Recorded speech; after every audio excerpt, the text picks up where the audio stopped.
हरिओम। योग किसे करना है? क्या हम कर सकते हैं? हमें तो व्याधि है, पैर में चोट लगी है, तो आप सभी कर सकते हैं योग। योग का अर्थ मात्र आसन करना नहीं है, लेकिन योग एक आध्यात्मिक प्रक्रिया है जहाँ हम आत्मा को परमात्मा में विलीन करते हैं। योग का मतलब ही है जुड़ना, और मात्र आसन करना योग नहीं है। तो आज हम योगाभ्यास करेंगे, लेकिन उससे पहले हम पतंजलि को नमन करके आगे बढ़ते हैं। आंखें बंद, पीठ सीधी। योगेन चित्तस्य पदेन वाचा मलं शरीरसच वैदकेलं योपाकरुत्तं प्रवरं मनीना पतञ्जलिं प्राञ्जलिं रानतोऽस्मि। गुरुर्ब्रह्मा गुरुर्विष्णु गुरुर्देवो महेश्वरा गुरुर्साक्षात् परब्रह्मः तस्मै श्रीगुरवे नमः।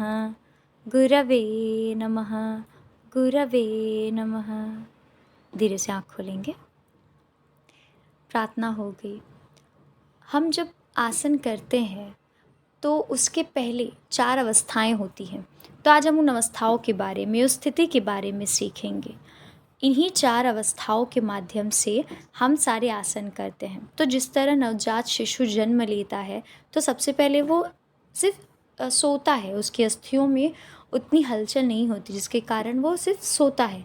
फिर उसके बाद धीरे वो पेट के बगल करवट लेगा, फिर बैठेगा, और फिर उसके बाद चलना सीखेगा या दौड़ना, मतलब खड़ा होना सीखेगा। इसी तरीके से 4 स्थितियों में ही आसन किए जाते हैं। पहला है शयन स्थिति, फिर है विपरीत शयन स्थिति, फिर बैठक स्थिति, और आखिरी में है दंड स्थिति। इन्हीं 4 स्थिति में आसन किए जाते हैं। और फिर जो प्राणायाम और मेडिटेशन है वो हम पद्मासन में करते हैं या सिद्धासन, सुखासन में करते हैं। तो इन्हीं अवस्थाओं में हम आसन और प्राणायाम करते हैं। तो किस तरीके से हम करेंगे वो स्थिति आज हम जान लेते हैं। और जब भी हम कोई बात सुनते हैं, जब हमारे गुरु मार्गदर्शन देते हैं, तो हम बैठते हैं बैठक स्थिति स्वस्थ में। तो बैठक स्थिति स्वस्थ में बैठने के लिए, मतलब जब हम कुछ बात सुन रहे हों तो हम कोई स्थिति में नहीं बैठते, हम बैठक स्थिति स्वस्थ में बैठते हैं।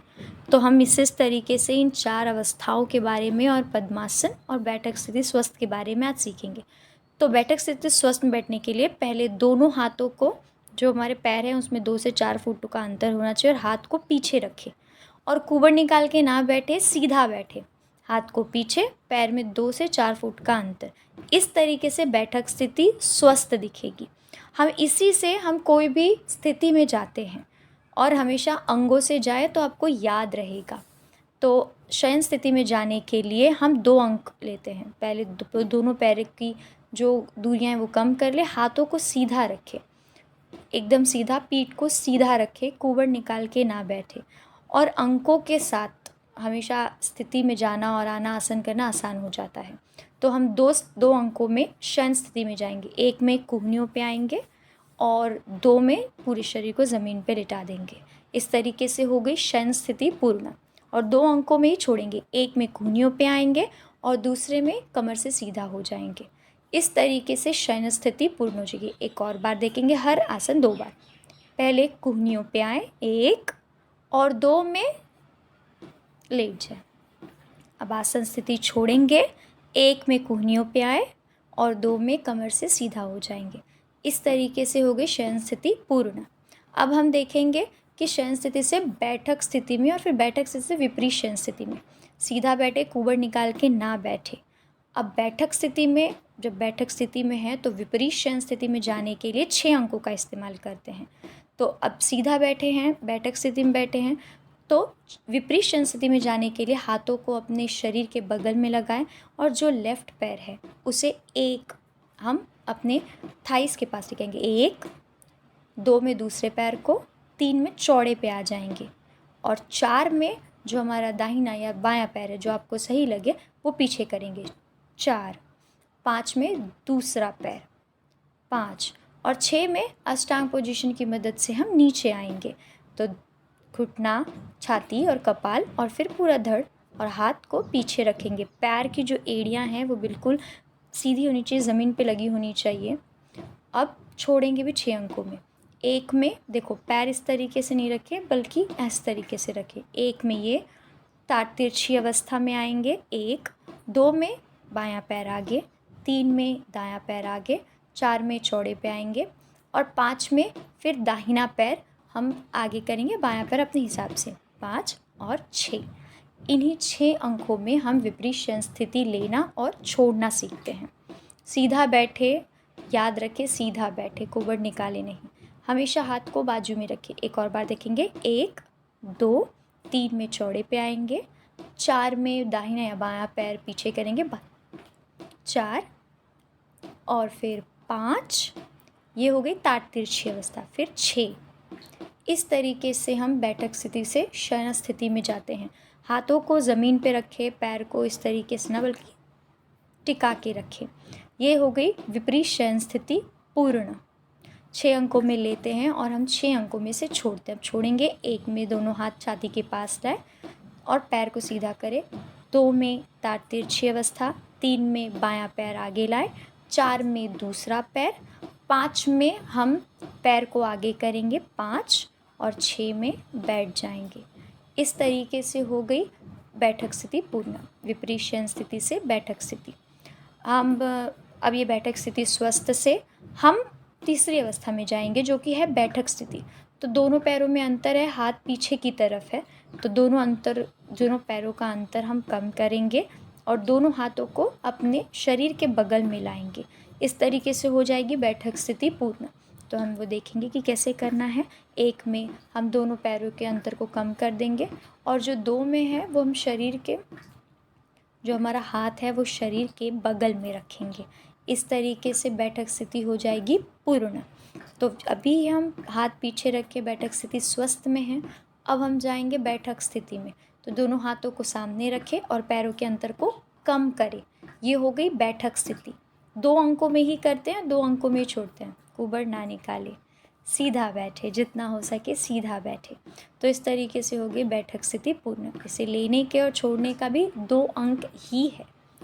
तो हम इस तरीके से बैठक स्थिति में आएंगे। अब बैठक स्थिति से दंड स्थिति में हम जाएंगे, जो आखिरी स्थिति होगी। उसमें हाथ सीधा रखे, जो पैर है वो थाइस के पास लाए, 1, दूसरा पैर 2 चौड़े पे आए और 3 में सीधा खड़े हो जाए। 3 अंकों में लेते हैं और 3 अंकों में छोड़ते हैं। और छोड़ते वक्त पहले चौड़े पे आए, फिर 1, 2 और 3, इस तरीके से हाथ दोनों बगल में। इस तरीके से दंड स्थिति हो जाती है पूर्ण। ये बैठक स्थिति स्वस्थ है। अब हम करेंगे पद्मासन।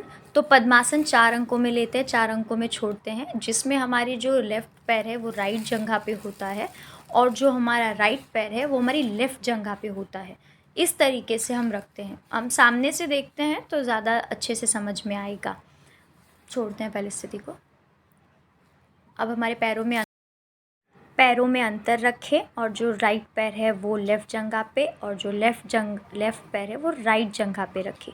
कोशिश करें कि जो घुटना है वो ज़मीन पे टिका रहे। हाथों की ध्यान मुद्रा, तो ध्यान मुद्रा देते वक्त हमारी जो तर्जनी और अंगूठा है उसमें बिल्कुल गोल शेप होना चाहिए और हाथों को घुटने पर टिकाएं और जो हाथ है वो कोहनी से थोड़ा कंफर्टेबल रहे, झुके नहीं, सीधा रहे। पीठ सीधी, कमर सीधी, नज़र सीधी, आंखें बंद और इस तरीके से ध्यान मुद्रा होती है। मतलब ये है पद्मासन की स्थिति।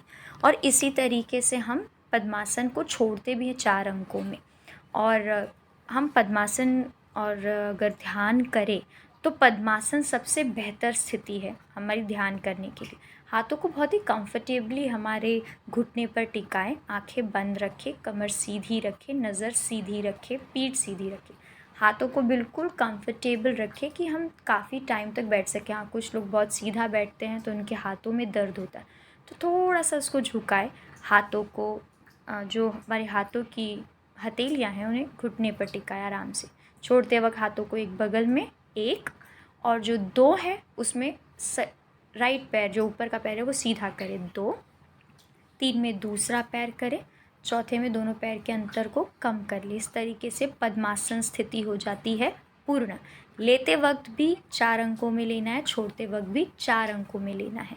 पद्मासन, तो आज हमने सीखा 4 स्थिति मतलब 4 अवस्था और पद्मासन कैसे लेना है अंकों में और कैसे छोड़ना है।